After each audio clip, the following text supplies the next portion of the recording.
Bigyan natin ng biik ng tiki-tiki para lumakas ang kanilang katawan. Hindi lang pang baby ang tiki-tiki, para din sa mga biik.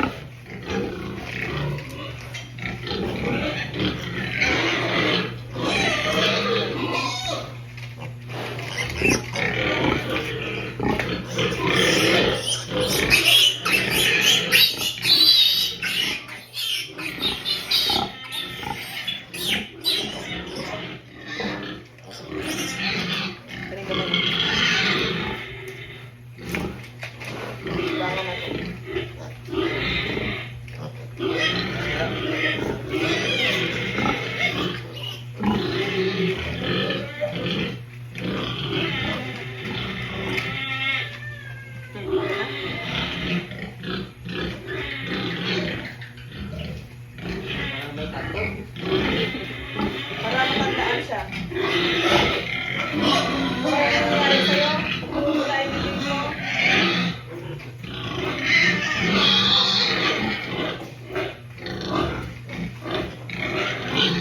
So guys, binigyan natin ng 1 ml lang ang ating mga biik ng tiki-tiki. So ayan na sila, oh. Ano na, nag-start na rin ako ng wheat feeding ng booster feeds. So ang gamit kong feeds ay uno. So ito yung uno na ginagamit ko para masanay silang kumain. At the age of 5, ayan, oh, binibigyan ko na sila ng booster feeds. Ayan pala guys, ginawa ni Mark ng harang yung mga biik para hindi na maipit ng nanay dyan. So makakatakbo sila papunta doon at saka dito. Yan. So ayan, matibay naman itong ginawa ni Mark. So hindi na maiipit yung ating mga biik. Ayan. Ang galing. Ayan, oh. So kung manganganak ang ibang mga biik, ang mga inahin sa susunod, ganyan din ang gagawin. So kailangan lang malinis palagi dyan para pag lumabas sila ay malinis sila, hindi sila madudumihan. So ito ang ating gagawin ni bagong inahin, dalawa. Ito naman ang ating mga biik. Pinanganak sila nung 17. So anong date tayo ngayon is 24. 17, 18, 19, 20, 21, 22, 24. So 7 days. Nag-start kami ng wheat feeding ng kanilang booster. Nilalagay sa nanay. Ito yung guys ang ginagawa ko. Yan, o. Yan, ay may langaw. Dapat walang langaw. Naalis.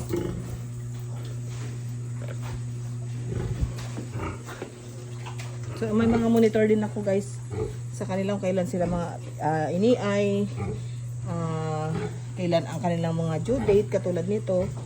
Ayan, meron akong record kung kailan sila pinanganak, iniay, nag 100 days, nag 115 days yung panganganak nila, tapos ilang kailan in-inject, tsaka ito rin. So kailangan niya nakamonitor sila guys. Ito may bago na ako dito sa dalawa. Ayan, yan yung number 7. Kasi lilipat ko doon yung isa niyan by next week. Kasi nag-aaway na sila kasi parehas na silang malaki. So, ayan. At bagong palit ang aking net. Pinalitan ko at pinasagad ko rin dito sa bandang ibabaw. Kasi yung mga manok, iniiwasan natin makapasok dito ang mga manok gawa ng virus. At mga tae nila. Bawal makain ng mga baboy ang kanilang mga dumi. So, sana yung pusa inahanap ko. Ayan.